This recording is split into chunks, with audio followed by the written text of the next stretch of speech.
दोस्तों स्वागत है आप सभी का आपके फेवरेट यूट्यूब चैनल एग्जाम तक वॉरियर्स पर। कल था क्लास कंडीशनल सेंटेंस का पार्ट 1 और आज हम डिस्कस करेंगे कंडीशनल सेंटेंस पार्ट 2 के बारे में और देखेंगे कि कंडीशनल सेंटेंस में कौन सी ऐसी कमी है जिसकी वजह से बहुत सारे स्टूडेंट्स क्वेश्चन को गलत कर देते हैं। तो चलिए क्लास को शुरू करते हैं। किसी भी एग्जाम की तैयारी कर रहे हैं, सारे एग्जाम के लिए ये क्लास बहुत ही इंपॉर्टेंट है। तो देखते हैं, आज हम देखेंगे पहले नंबर पर यहाँ पे सेकेंड बात करेंगे, सेकेंड टाइप की बात करेंगे, सेकेंड टाइप कंडीशनल सेंटेंस। ठीक, सेकेंड टाइप कंडीशनल सेंटेंस में हमें क्या होता है, यहाँ पर हमें यूज करना होता है इफ़। क्या यूज करना होता है? इफ़ के बाद हम यहाँ यूज करते हैं पास्ट इंडेफिनिट टेंस। क्या यूज करते हैं? Past indefinite tense. इफ़ के बाद क्या यूज करना है? Past indefinite tense. और उसके जस्ट बाद हमें यूज करना है, यानी कि पास्ट इंडेफिनिट बोलो या फिर सिंपल पास्ट बोलो। ठीक, सिंपल पास्ट। कई बार ऐसा होगा कि यहाँ पर पास्ट इंडेफिनिट ना होकर सिंपल पास्ट आ जाएगा, तो बेहतर ये रहेगा कि हम सिंपल पास्ट ही लिख लें। ठीक, क्या लिख लें? Simple past. तो इफ के बाद क्या आएगा? सिंपल पास्ट आएगा। क्या आएगा? सिंपल पास्ट आएगा। इफ के बाद क्या आ गया? Simple past. और उसके बाद जैसे कल मैंने आपको बताया था, कल वाले क्लास में कुड का यूज करेंगे, ठीक, माइट का यूज करेंगे, शुड का यूज करेंगे और उड का यूज करेंगे। इतना हमको यूज करना है। ठीक, ये हमारा है सेकेंड टाइप का कंडीशनल सेंटेंस, यानी कि हमें इसको पास्ट में लेकर जाना है। कहाँ पर लेकर जाना है? पास्ट में लेकर जाना है। तो चीज़ों को देखते हैं कहाँ से कैसे, क्या इसमें क्वेश्चन आंसर कैसे इसका सेट होता है। देखेंगे एग्जाम्पल नंबर पहला, if he worked hard. If he worked hard, ध्यान से देखेंगे यहाँ पे पास्ट इंडेफिनिट में आ गया है क्योंकि वर्ब का सेकंड फॉर्म आ गया है। किसका सेकंड फॉर्म? वर्ब का सेकंड फॉर्म। जब वर्ब का सेकंड फॉर्म आ जाता है तो पास्ट इंडेफिनिट टेंस कहलाता है। कौन सा टेंस कहलाता है? Past indefinite tense. If he work hard, यदि उसने कठिन परिश्रम किया होता। ठीक, तो यहाँ पे क्या यूज करेंगे? ही। अब देखो, यहाँ पर माइट लगा सकते, कुड लगा सकते, शुड लगा सकते या फिर उड लगा सकते हैं। तो he could pass the exam. He could pass the exam, यानी कि इसका हिंदी हो गया, अगर उसने कठिन परिश्रम किया होता तो एग्जाम को क्या कर लिया होता? पास कर लिया होता। तो यहाँ पे हमें थोड़ा सा चीज़ों को ये फोकस करना है कि ये यहाँ पर क्या बन रहा है। ठीक, और इसको हम दूसरे रूप में कैसे लिख सकते हैं? He could pass the exam. He could pass the exam. फिर आप जोड़ दीजिए इफ़ ही वर्कड हार्ड, यानी कि इस रूप में भी ये क्या है? सही है। इस रूप में भी क्या हो गया? सही हो गया। बस अंतर सिर्फ इतना है कि यहाँ पर इस बार हमने कामा का यूज नहीं किया है। कहीं पर भी देखिए बीच में कामा का यूज नहीं हुआ है। अगर इफ बीच में लाते हैं आप तो कामा का यूज हमें नहीं करना है। ठीक है ना। यहाँ पर एग्जाम्पल नंबर सेकेंड की बात करते हैं। If they work hard, if they worked hard, if they worked hard, they might win the match. देखो, या फिर यहाँ पे दे प्लेड वेल कर दीजिए, कोई दिक्कत नहीं है। देखिए यहाँ पर कामा है। इफ़ दे प्लेड वेल, यदि वे अच्छा खेले होते, they might win the match, तो क्या हो गया? वे मैच को जीत गए होते। यानी कि यदि वे अच्छा खेले होते तो मैच को क्या हो गए होते? जीत गए होते। ठीक है ना। तो यहाँ पे हमें तो ये देखना है, ये पास्ट इंडेफिनिट है। क्या है? ये पास्ट इंडेफिनिट है। अभी जब कंडीशनल टाइप थर्ड पढ़ाएंगे, क्या पढ़ाएंगे? इधर लाओ जी, कंडीशनल टाइप थर्ड पढ़ाएंगे। अरे यार, क्या पढ़ाएंगे? पैसा लिए रहो। यहाँ पर कंडीशनल टाइप जब थर्ड चलेगा उसमें इसका एक बेहतरीन सा रूल आएगा जिसमें थोड़ा सा फंसेंगे बच्चे। ठीक है ना। इसमें देखते हैं यहाँ पर क्या है, जब भी सेकेंड फॉर्म आ गया, क्या आ गया? सेकेंड फॉर्म आ गया, तो यहाँ पे क्या, यहाँ पर क्या यूज होने वाला है? या तो माइट यूज कर सकते हैं, या तो शुड, या तो वुड, या तो कुड। इन्हीं में से कोई ना कोई यूज होगा। ठीक है ना। इन्हीं में से कोई ना कोई हमको यूज करना है। अब यहाँ पे इस चीज़ को देखना है। एक और एग्जाम्पल लेते हैं, example number third. If I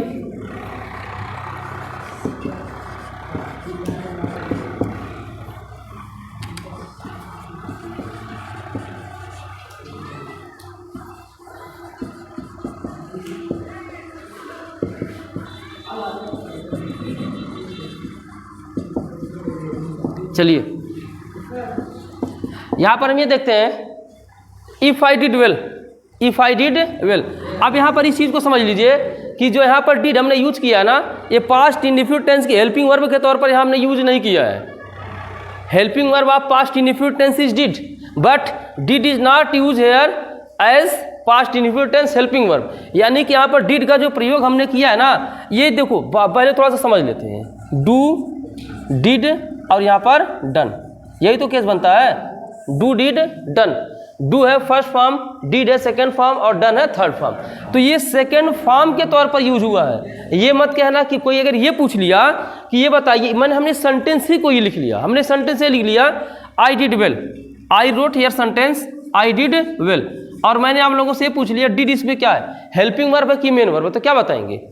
ये यहाँ पर हेल्पिंग वर्ब का काम ना करके यहाँ पर ये मेन वर्ब का काम कर रहा है, ठीक। लेकिन दिख ऐसा रहा कि ऐसे लग रहा पास्ट इंडेफिनिट टेंस का हेल्पिंग वर्ब है, लेकिन एक्चुअली में पास्ट इंडेफिनिट टेंस का हेल्पिंग वर्ब है ना, और यहाँ पर मेन वर्ब है। तो ऐसे ही इफ आई डिड वेल, यदि मैंने अच्छा किया होता, यदि मैंने अच्छा किया होता, I could clear the mains, CLEAR, clear the mains exam of PCS। यदि मैंने अच्छा किया होता तो मैं क्या करता, PCS का मेन एग्जाम क्या कर लिया होता, क्लियर कर लिया होता, यानी कि क्वालिफाई कर लिया होता। तो कहने का मतलब ये सेंस यही देखना है, अगर यहाँ सेकेंड फॉर्म आ गया तो यहाँ पे कुड का या तो यूज होगा, या तो शुड का यूज होगा, या तो माइट का यूज होगा, या तो वुड का यूज होगा। इन्हीं सब में से किसी न किसी का यूज हम करने वाले हैं। तो ये है कंडीशनल टाइप 2।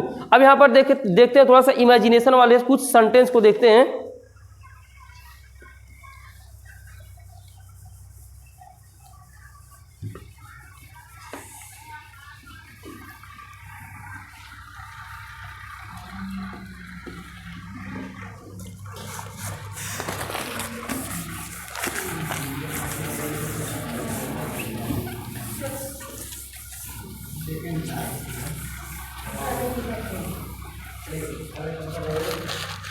देखेंगे इमेजिनेशन वाले शब्द कैसे आते हैं। इमेजिनेशन, इमेजिनेशन मतलब होता है कल्पना। क्या होता है?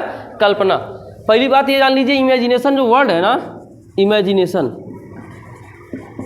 इमेजिनेशन ये नाउन से इंटरजेक्शन तक में क्या है? कमेंट बॉक्स में कमेंट करके बताना है ये नाउन से इंटरजेक्शन में क्या तक जाएगा, ठीक। तो चलिए देखते हैं इमेजिनेशन। इमेजिनेशन वाले सेंस में हम किसका यूज करने वाले हैं? इमेजिनेशन का मतलब होता है कल्पना, बोल सकते हैं। कल्पना होता है, ये बोलना क्या है? इमेजिनेशन का मतलब होता है कल्पना। क्या होता है? कल्पना।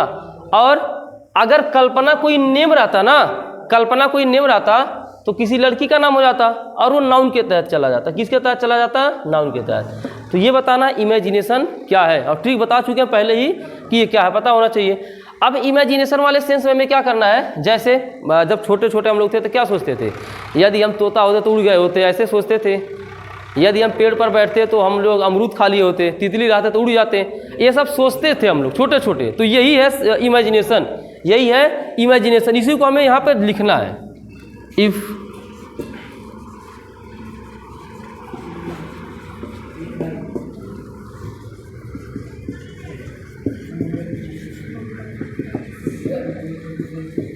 यहाँ देखिए, if I was ever I could fly in the sky,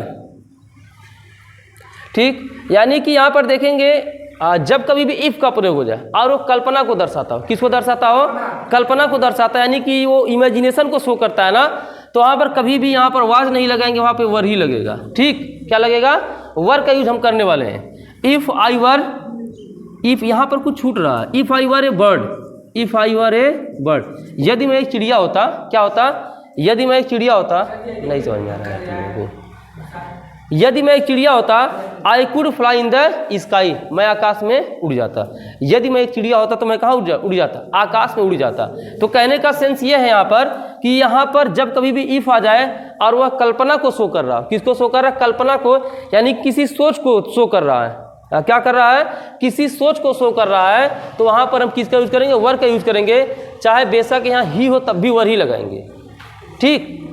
क्या हो? ही रहेगा तब भी वर ही लगेगा, ही के साथ यहाँ वाज नहीं लगाएंगे, क्योंकि गलती वहीं पे एग्जामिनर कराता है, बस ही के साथ वाज दे देता, बच्चे वाज ही लगाएंगे, वाज वहाँ सही नहीं रहेगा।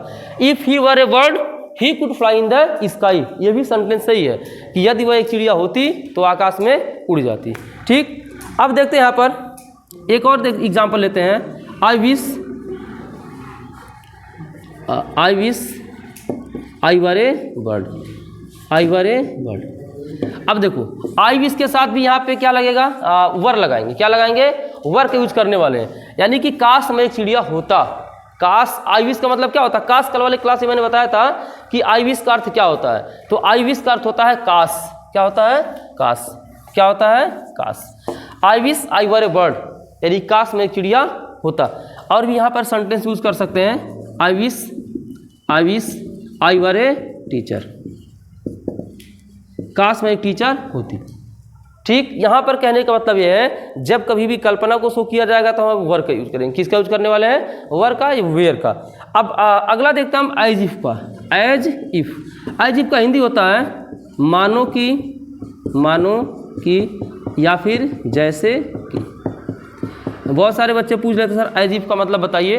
तो एज इफ का मतलब क्या होता है, मानो कि जैसे कि। एज इफ का ये मतलब होता है, ठीक है ना। अब देखते हैं, ऐसे मान लो हिंदी थोड़ा सा हम बता देते हैं।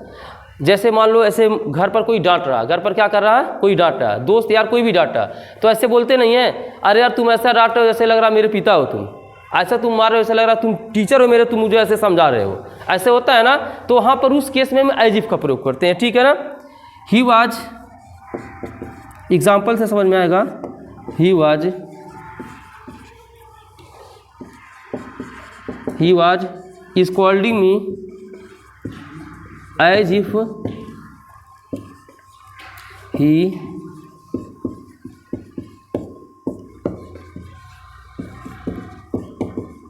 देखिए यहाँ पर एग्जाम्पल क्या है, ही वाज स्कोल्डिंग मी। ध्यान से चीज़ों को समझना है, कंसेप्ट में क्या बता रहा हूँ। ही वाज स्कोल्डिंग मी, वह स्कोल्ड मतलब बेटा होता है डांटना। क्या होता है, डांटना। स्कोल्ड मतलब क्या होता है, डांटना। देखो वाज का यूज हो चुका है और स्कोल्डिंग वर्ब में आईएनजी ऐड हो चुका है। तो ये पास्ट कंटिन्यूअस में, किस में है, पास्ट कंटिन्यूअस में।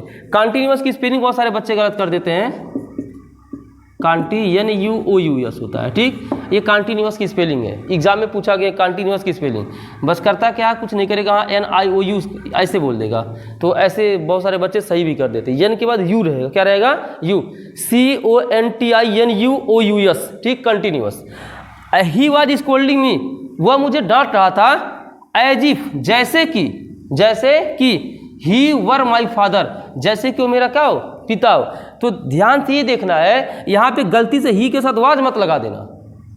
और जो ही के साथ वाज लगाए तो तुम करोगे ऐसे, एग्जामिनर कर देगा ऐसे, गलत हो जाएगा। यहाँ वेयर लगेगा। क्या लगने वाला है, वेयर लगने वाला है। अब सर ऐसा हो क्यों रहा है, क्योंकि ये कल्पना को शो कर रहा है। किसको शो कर रहा है, कल्पना को, परिकल्पना कर रहा है। जो कल्पना करेगा तो हम वर का ही यूज करेंगे, वाज नहीं लगाएंगे। चाहे ही हो, चाहे वो सी हो, चाहे वो दे हो, सबके साथ वर ही लगने वाला है। अगर एज इफ आ गया तो हम वर का यूज करेंगे, ठीक है ना। एक और एग्जाम्पल लेंगे, ही वाज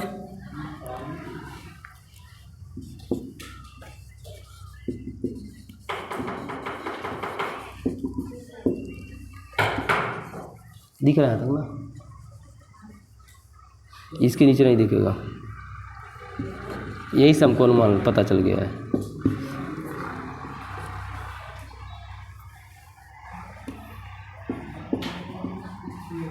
देखेंगे हमको जब इंग्लिश पढ़ते हैं तो हिंदी से हमारा मतलब नहीं रहने वाला है, ठीक है ना, कि हम उसका हिंदी अनुवाद करें। तो इसे हिंदी अनुवाद हम बता ही देते हैं। ही वाज टीजिंग मी, वह मुझे, टीज मतलब होता है बेटा चिढ़ाना। क्या होता है, चिढ़ाना। वह मुझे ऐसा चिढ़ा रहा था जैसे कि कोई मेरा दोस्त हो। दोस्त में कई बार ऐसा होता है, चिढ़ाते उड़ाते हैं ना दोस्त यार मिलकर। तो मुझे ऐसा ही वाज टीजिंग मी, वह मुझे ऐसा चिढ़ा रहा था जैसे कि वो मेरा क्या हो, दोस्त हो। तो अब यहाँ पे हमें अपने से मतलब ही हमें इंग्लिश में क्या गलती करनी है, सही क्या करना है। यहाँ पर ये देखना एज इफ आ गया, क्या आ गया, एज इफ आ गया है। तो ही है ना, तो वर्स नहीं करेंगे, वर्क कर देंगे। क्या कर देंगे, वर्क कर देंगे, ठीक। तो he was teasing me as if he were my friend, यानी कि मुझे ऐसे चिढ़ा रहा था जैसे कि मेरा फ्रेंड हो। उम्मीद करता हूँ यहाँ तक समझ में आ गया होगा। अब चलते हैं कंडीशनल टाइप थर्ड की तरफ। चलिए अब बात करते हैं, देखते हैं थर्ड कंडीशनल को। जो थर्ड कंडीशनल हमारे सामने उसकी बात करेंगे। अगर हम बात करेंगे थर्ड कंडीशनल की, किसकी बात करेंगे, थर्ड कंडीशनल की, तो इसमें हमें ये देखने को मिलेगा, जैसे कि मैंने आप सभी को पहले ही बता दिया था कि कुड है, कुड है और वर्ब का थर्ड फॉर्म क्या यूज होने वाला है, कुड है वर्ब का थर्ड फॉर्म, या फिर वुड है वर्ब का थर्ड फॉर्म या फिर माइट है वर्ब का थर्ड फॉर्म, ये कंडीशन यहाँ पर है। और उसके बाद एक शुड है वर्ब की थर्ड फॉर्म। बताए थे जिस दिन पहला क्लास था कल का, उससे मैंने बताया था कि क्या हो रहा है, चीज़ों को ध्यान से देखना है। सबसे पहले हमें यूज़ करना इफ़, क्या यूज़ करना है इफ़। उसके बाद past perfect tense. Past perfect tense का मतलब क्या हो गया, हैड के साथ वर्ब का थर्ड फॉर्म आ जाएगा। What is the helping verb of past perfect tense, तो क्या बोलेंगे हैड, क्या यूज करेंगे had. Had is the helping verb of past perfect tense. तो इफ के बाद क्या यूज होने वाला है हैड, अरे यार इफ के बाद क्या यूज होने वाला है हैड। और उसके बाद अगर वर्ब की थर्ड फॉर्म है, क्या है वर्ब की थर्ड फॉर्म है, तो हमें आगे क्या लिखना, कुड है वर्ब की थर्ड फॉर्म, वुड है वर्ब की थर्ड फॉर्म, माइट है वर्ब की थर्ड फॉर्म। बस इतने ही एग्जाम्पल से ये हमारा जो थर्ड कंडीशन है कंप्लीट हो जाएगा और गलती की चांसेस होगी ही नहीं। सारे यहाँ पे रूल मैंने लिख दिया है। If I had participated in the race, यदि मैंने क्या किया होता, रेस में पार्टिसिपेट किया होता, यदि मैंने रेस में भाग लिया होता, I could have won it, मैं इसे क्या कर लेता, जीत लिया होता। यदि मैं इसे भाग लिया होता तो मैं रेस को क्या कर लिया होता, जीत लिया होता। हिंदी से मतलब नहीं है, हमें ये पकड़ना है हैड के साथ वर्ब की थर्ड फॉर्म आई हुई कि नहीं है। सही है भैया, हैड के साथ वर्ब की थर्ड फॉर्म आई हुई है, क्योंकि पार्टिसिपेटेड यहाँ थर्ड फॉर्म है, तो हैड के साथ वर्ब की थर्ड फॉर्म आई है। बस कामा के बाद क्या यूज होने वाला है, कामा के बाद आई कुड हैव। ध्यान से देखिए, कुड हैव और वर्ब की थर्ड फॉर्म या वन ही थर्ड फॉर्म है। विन वन वन क्या होता है, win first form, one second form और फिर one second form third form. ठीक, तो यहाँ तक समझ में आया। अब यहाँ पर यानी कि ये सेंटेंस क्या है, सही है, दिस सेंटेंस इज 100% राइट। अब यहाँ ये इंपॉर्टेंट है, एग्जाम में यहीं से गलती करता है, ये मोस्ट इंपॉर्टेंट है, इसको अच्छे समझना है। हैड इफ को रिप्लेस कर देगा, हैड किसको रिप्लेस कर देगा, इफ को। Had will replace if in the sentence. कभी कभी क्या होगा ना, कभी कभी रहेगा हैड से सेंटेंस शुरू रहेगा, कहाँ से स्टार्ट रहेगा, हैड से शुरू रहेगा, बस वो इफ के स्थान पर रहेगा। किसके स्थान पर रहेगा, इफ के स्थान पर रहेगा। तो हम लोग ये ढूंढेंगे कि यार इफ कहाँ गया, कंडीशनल सेंटेंस है तो इफ कहाँ गया, लेकिन इफ किसको रिप्लेस, इफ जो है रिप्लेस करा, खुद हट जाएगा इफ, और इफ के स्थान पर क्या आ जाएगा, हैड आ जाएगा। ये मोस्ट इंपॉर्टेंट बात मैं बता रहा हूँ यहाँ पे। जो मैं अगला जो मैंने सेंटेंस लिखा है इसी का ही एग्जांपल है। हैड किसको रिप्लेस कर देगा, इफ को। चीज़ों को देखते हैं। Had I participated in the race, ध्यान से देखना है, देखो ध्यान से देखना है। यहाँ हैड है ना, हैड किसको रिप्लेस कर दिया, इफ को। किसको रिप्लेस कर दिया, इफ को। यानी कि हैड पहले चला है, हैड क्या आ गया, पहले आ गया, आई अपने स्थान पर है। Had I participated in the race, हमने ये काम कर दिया यहाँ पर। Had I participated in the race, I could have won it. बाकी आगे के आगे में कोई परिवर्तन नहीं होगा। चेंजिंग क्या हुआ, हैड पहले आ गया, इफ हट गया। ये भी कंडीशनल सेंटेंस है। क्या है, कंडीशनल सेंटेंस। वही चीज़, इसका भी अर्थ वही है, इसका भी अर्थ वही है। ये कन्फ्यूजन मत रहना कि ये हैड आ गया सर, इफ कहाँ गया। और मैंने बताया भी था until, unless, if, as if, provided that, ये कोई भी शब्द आ सकता है। तो यहाँ पर ये सेंटेंस भी क्या है, सही है। ठीक, अगला देखते हैं। इफ ही हैड सीन मी, यदि वो मुझे देखा होता, यदि वो मुझे देखा होता, he might have start the car, तो उसने कार को क्या कर लिया होता, रोक लिया होता। अब यहाँ पर ये देखना, हिंदी से कोई भी मतलब नहीं है, ठीक है, हमें सिर्फ इंग्लिश से मतलब है। इफ है यहाँ पर कंडीशनल वर्ड है। कंडीशनल सेंटेंस अलग होता है, कंडीशनल वर्ड अलग होता है। ये नहीं कि वही चीज़, ये कंडीशनल वर्ड है बेटा। और जो हम लोग ये पूरा पढ़े कंडीशनल सेंटेंस है, क्योंकि शब्द और वाक्य में अंतर तो होता ही है। तो इफ़ ही हैड सीन मी, अब यहाँ ये देखना, हैड आ गया और ये आ गया वर्ब का थर्ड फॉर्म। क्या आ गया, वर्ब का थर्ड फॉर्म, तो सही है। ही माइट हैव और स्टॉप का थर्ड फॉर्म स्टॉप्ड होता है, ये भी सही है। द कार यानी कि सेंटेंस क्या है, सही है। अब अगली वाले में देखेंगे क्या कंडीशन बनना है। ये सही है या गलत है, बताओ तुम लोग बताओ। हाँ, गलत है, बहुत अच्छे। ये सेंटेंस गलत है बेटा, वैसे सही भी है, देखते हैं गलत है कि सही है, लेकिन जिस डरने पर ये तीनों मैंने एग्जाम्पल कराया ना, उस लिहाज से ये नहीं है, ये थोड़ा सा चेंज है। ठीक, और गलती कहाँ हो सकती है, देखो इफ़ आई हैड 2 हाउसेज, यहाँ देखो हैड के साथ थर्ड फॉर्म आना चाहिए, लेकिन हैड के साथ थर्ड फॉर्म नहीं है। अब बच्चे यहीं पर ही गलती करेंगे सर, आगे क्या देगा पता है, यहाँ पे कुड हैव गिवन लिख देगा। क्या लिख देगा, कुड हैव गिवन, ऐसे लिख दिया।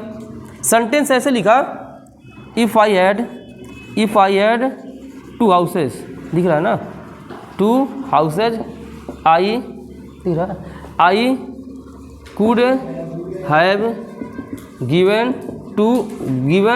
1 to you। बस बच्चे सही कर देंगे यहाँ पर। जो हैड देखें तुरंत देखें कुड हैव गिवन लिखा है वो सही कर देंगे। गिवन क्या है? गिव का थर्ड फॉर्म है। गिव का थर्ड फॉर्म गिवन तो है ना, गिव गिव गिवन, तो ये सेंटेंस सही कर देंगे। और ये गलत है। क्यों गलत है? क्योंकि यहाँ पर हैड के साथ थर्ड फॉर्म नहीं आया हुआ है। टू हाउसेस थर्ड फॉर्म थोड़ी ना है, वर्ब का थर्ड फॉर्म होना चाहिए ना, जैसे गो वेंट गान ये सब चीज़ें होनी चाहिए, और ये है नहीं। अब देखेंगे सर क्या कर सकते हैं। हाँ देखिए यहाँ पर आई हैड, बेटा हैड पास्ट इंडिफिनिट, पास्ट में चला जाता है, क्योंकि हैज और हैव का पास्ट क्या होता है? हैड होता है। तो ये पास्ट में है ना, पास्ट में है तो यहाँ कुड सही लगा हुआ है। अगर पास्ट में है तो अगर प्रेजेंट में रहता तो यहाँ पे कैन यूज होती है, यहाँ पर कैन यूज करते हैं, लेकिन ये पास्ट में तो कुड यहाँ पर क्या सही है? गिवन नहीं रहेगा, गिव रहेगा। और ये सेंटेंस अब जाकर क्या हो जाएगा? सही हो जाएगा। क्या हो जाएगा? सही हो जाएगा। ये हमारा थर्ड कंडीशनल। थर्ड कंडीशनल को थोड़ा और समझ लेते हैं। इफ़ कभी कभी क्या कर देगा? If I had stop the car, यदि मैंने कार रोका होता तो he would have meet me, वो मुझसे मिला होता। तो कहने का मतलब ये है यहाँ पर जो कंडीशनल बना रहे हैं हम लोग ना, इफ़ को जो है हैड यहाँ पर रिप्लेस भी कर देगा। इफ़ हट जाएगा और इफ़ के स्थान पे क्या हैड आ जाएगा। ये एक रूल यहाँ पर हो गया। और यहाँ पर देखना ये देखना है जब भी सेंटेंस करना तो ये चेकअप कर लेना कि हैड के बाद थर्ड फॉर्म आ रहा कि नहीं आ रहा। अगर हैड के बाद थर्ड फॉर्म नहीं आ रहा तो हमारा सेंटेंस क्या हो जाएगा? गलत हो जाएगा। अगर यहाँ पर वुड हैव लगा हुआ है तब इसमें कॉमन एरर आ जाता है। एक और देखते हैं लास्ट जीरो कंडीशनल को। आज कंडीशनल को कंप्लीट करेंगे।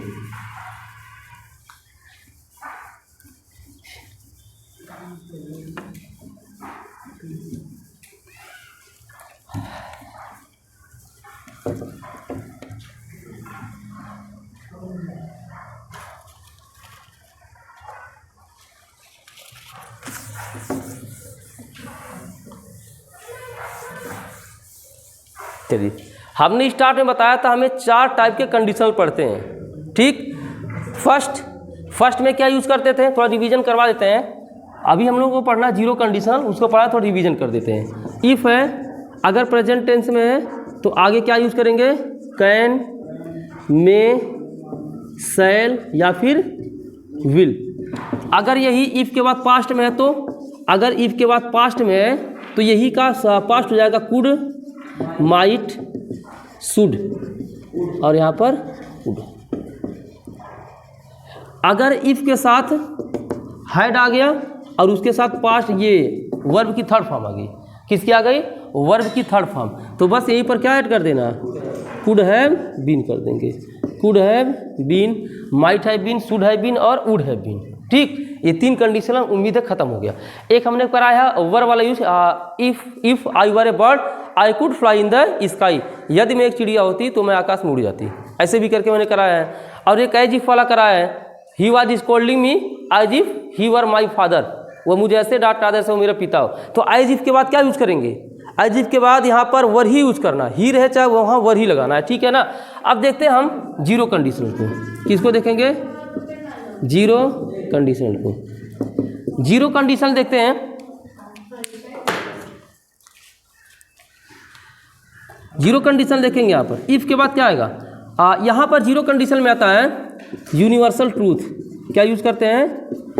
Universal truth. यूनिवर्सल ट्रूथ मतलब होता है सार्वभौमिक सत्य। क्या होता है? सार्वभौमिक सत्य, जो सत्य है। सत्य का मतलब ऐसे क्या हो गया? जब कुत्ते भौंकते हैं, सही बात है। रात में तारे टिमटिमाते, ये भी सही बात है। सूर्य पूरब से ही निकलते, ये भी सही बात है ना। ये सारी चीज़ें, और पृथ्वी सूर्य का चक्कर लगाती, ये भी सही है। इसी को हम लोग बोलते हैं universal truth. These sentences are called universal truth. या फिर ईडियम फ्रेज हो गया। क्या यूज हो गया? Idiom and phrase. Idiom and phrase का मतलब होता है लोकोक्ति और मुहावरे बताए हैं। और यही सब, अगर ये सब चीज़ें आती हैं, एक और होता है प्रोवर्ब्स, कहावत जिसे बोलते हैं। क्या बोलते हैं? कहावत। अगर ये सब आ जाते हैं तो अगर एक जो है कंडीशनल प्रेजेंट में है ना, तो अगला भी प्रेजेंट ही में रहेगा। जीरो कंडीशनल जो है, मैं बता रहा हूँ, टेंशन मत लो। जीरो कंडीशनल में इन सब का कोई भी रूल फॉलो नहीं होगा। जीरो कंडीशनल इन सब से क्या है? हटकर है। क्या है? हटकर है। देखो, इफ यू हीट आइस, यदि तुम किसी को, इफ यू हीट आइस, यदि तुम जो है बर्फ को गर्म करते हो ना, इट विल मेल्ट। ये क्या हो जाएगा? पिघल जाएगा। ये सही है कि गलत है? सही है। ये क्या है? गलत है। क्या है? गलत है। क्यों गलत है सर? सही हो जाता, सही हो जाता अगर ये यूनिवर्सल नहीं रहता तब। अगर ये यूनिवर्सल नहीं रहता, if you beat me, if you beat me I will beat you also, या तुम मुझे मारोगे तो मैं भी तुम्हें मारूंगा। यार ये यूनिवर्सल ट्रूथ नहीं है। ऐसा तो यूनिवर्सल ट्रूथ वही होता है जो हमेशा होता है। सेंटेंस को पढ़ के थोड़ा दिमाग ले, यदि तुम मुझे मारोगे तो जरूरी थोड़ी कि मैं भी मारूंगा, हो सकता है मैं चुपचाप चला जाऊँ। समझ रहे हो ना? तो यहाँ पर वो काम करना है, इफ़ यू हीट मी, यदि तुम बर्फ़ को गर्म करते हो तो वो पिघल जाएगा। सही है कि गलत है? हर केस में पिघलेगा। 1% अगर चांस नहीं है तो भी यहाँ पर हम ये सही कर देते हैं, लेकिन वो पिघलेगा, पक्का पिघलेगा। तो जब पिघलेगा तो पता है क्या करेंगे? If you heat ice, if you heat ice it melts, ये भी प्रेजेंट ही में रहेगा। अब ये सही हो जाएगा। कहने का मतलब ये हो गया, अगर कोई यूनिवर्सल ट्रूथ आ गया, ईडियम फ्रेज आ गया, प्रोवर्ब आ गया ना। ईडियम फ्रेज क्या होता है? मैंने कराया ईडियम फ्रेज, ठीक, वो चीज़ें मैं करा रखा हूँ। जैसे एट स्नेल्स पेस, एक एग्जाम्पल बता देते हैं। एट स्नेल्स पेस, तो ये एक ईडियम है। क्या है? ईडियम। इसका मतलब होता है धीमे गति से। क्या होता है? धीमे गति से। इसका मतलब क्या होता है? धीमी गति से। जो दिखता होता नहीं है। स्नेल क्या, स्नेल मतलब क्या होता है? घोंघा, और पेस मतलब होता है गति। घोंघे की गति क्या होती है? बहुत धीरे होती है ना, तो वहाँ पर उसका अर्थ धीमे से। इससे कोई मतलब नहीं रहता, इसका शाब्दिक यहाँ पे मतलब रहता है। हिंदी क्या हो रहा? तो यहाँ अगर कंडीशनल इस तरीके देखते हैं कि अगर वो यूनिवर्सल ट्रूथ है, कोई उस तरीके से दे दिया है ना, तो अगर ये प्रेजेंट में है तो अगला भी प्रेजेंट ही में रहेगा। ठीक, कहने का मतलब ये है। समझ गया ना? यहाँ पे हमारा पूरा कंडीशनल सेंटेंस क्या होता है? कंप्लीट होता है। कंडीशनल सेंटेंस क्या होता है? कंप्लीट होता है। कल से एक नया एक्सरसाइज शुरू करेंगे, एक नया चैप्टर शुरू करेंगे। नाम बता देते हैं, कॉम्प्लेक्स कंपाउंड सेंटेंस। ठीक, थोड़ा हम इसको पढ़ते हैं क्योंकि इसमें भी थोड़ा सा कॉम्प्लेक्सिटी है। कॉम्प्लेक्स और कंपाउंड को पढ़ते हैं। कल से ये चैप्टर स्टार्ट होगा। वीडियो को लाइक कर दीजिएगा, चैनल को सब्सक्राइब कर दीजिएगा। मिलते हैं नेक्स्ट वीडियो में, तब तक के लिए जय हिंद, वंदे मातरम। बेटा ये डरती है बताने से।